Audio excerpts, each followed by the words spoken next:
Hi, my name is Wade, and this is my multimodal composition. Can learning a musical instrument prevent Parkinson's disease? First, I'm going to give you a little family history. This is my dad, Homer, and this is my grandfather, Emmett, and that's me at 3. This is my great-grandfather, also named Wade, and behind him on the right is my great-aunt Daisy. Aside from being part of the same family, they have two things in common. They all suffered from Parkinson's disease, and none of them played a musical instrument. When I turned 50, I started to worry, would I also get Parkinson's? Was there anything I could do to prevent it? If so, how? If not, was there anything I could do to lessen the impact of the disease?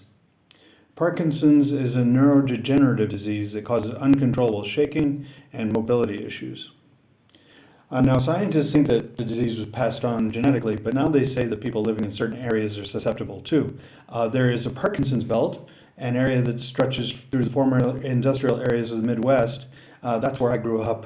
And if it wasn't enough to make me worry, I'm living in the green belt of Mexico, which stretches through Jalisco, and there's a high incidence of Parkinson's there. So, with my genetic history and now my geographic situation, I think I should be a little concerned about getting Parkinson's disease. I know there's no cure, but could I prevent it or at least mitigate the effects? Diet? Exercise? Music? First, it's important to note that there is no cure for Parkinson's, and there's no real way of preventing it either. But one of the more common suggestions is to increase your brain elasticity. Now, I'm an older person, so my risk for Parkinson's goes up.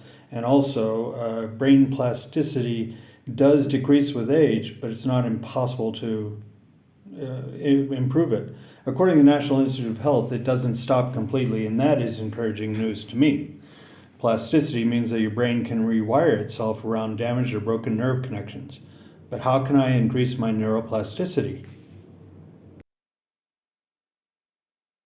Did you know that every time musicians pick up their instruments, there are fireworks going off all over their brain? On the outside, they may look calm and focused, reading the music and making the precise and practiced movements required. But inside their brains, there's a party going on. How do we know this? Well, in the last few decades, neuroscientists have made enormous breakthroughs in understanding how our brains work by monitoring them in real time. It turns out that while listening to music engages the brain in some pretty interesting activities, playing music is the brain's equivalent of a full-body workout. The neuroscientists saw multiple areas of the brain light up, simultaneously processing different information in intricate, interrelated, and astonishingly fast sequences. But what is it about making music that sets the brain alight? The research is still fairly new, but neuroscientists have a pretty good idea. Playing a musical instrument engages practically every area of the brain at once, especially the visual, auditory, and motor. So the TED video shows that people who play music, there's something special going on in their brains. It's like a full body workout for them. And that's these neurons and these new connections being built and rewiring of the brain going on. And that's essential if you're going to get along with Parkinson's disease. We don't know if it can prevent it, but it sure does help. So I decided music would probably be the best and most interesting thing for me to at least try. And I did that after I read the book Musicophilia by Oliver Sacks. And he has a really interesting explanation of why music is so important for Parkinson's sufferers. The aspect of music which seems especially crucial is rhythm. And really people with Parkinson's, due to damage in a particular part of their brain, have difficulty generating sequences, generating rhythm. Music gives them time, sequence, rhythm, gives them tempo, gives them back their own tempo. Sometimes people with Parkinson move too fast or too slowly.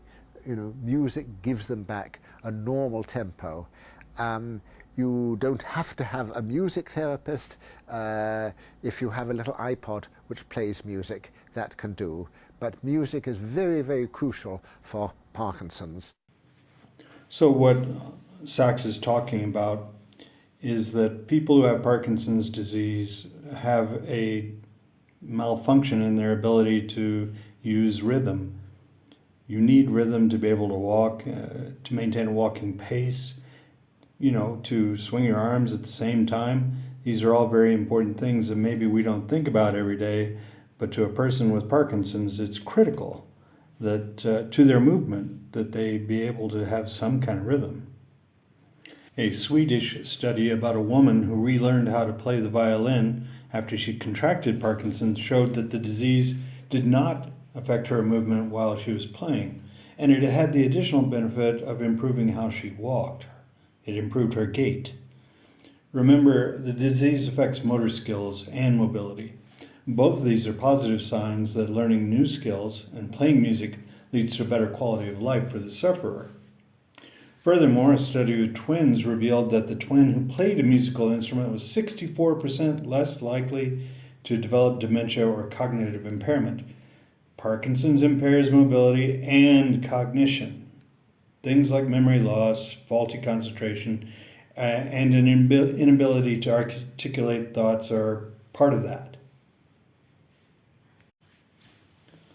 So, according to my guitar teacher, Joel Aguilar, rhythm is probably the most important thing you need to learn when learning how to play an instrument. And again, rhythm is so important for Parkinson's sufferers too.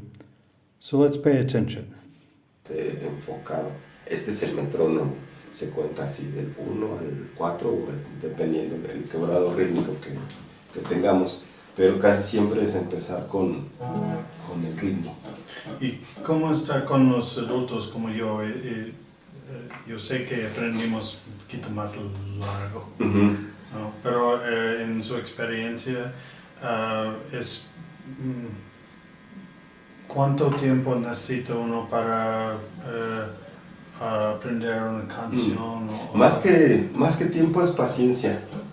Paciencia y entender que el proceso de cada uno es diferente. Por ejemplo, podemos empezar aprendiéndonos el ritmo de la canción o el tempo. Si es una canción como de los 80, ¿no?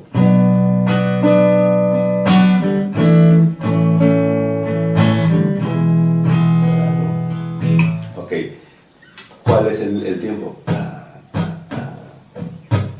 Okay. Siempre tratar de llevarlo al cuerpo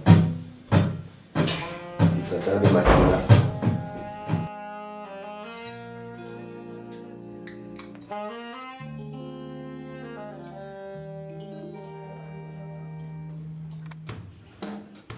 So, with all this information, I think it's safe to say that learning to play an instrument and staying challenged with it improves my neuroplasticity. I started learning music later in life, and I doubt I will ever be concert ready. But that's not really the point. At the very least, I'm building new neural pathways in my brain, and in the event of a serious brain issue, I'm prepared. And I'm still working on improving my rhythm. Thank you.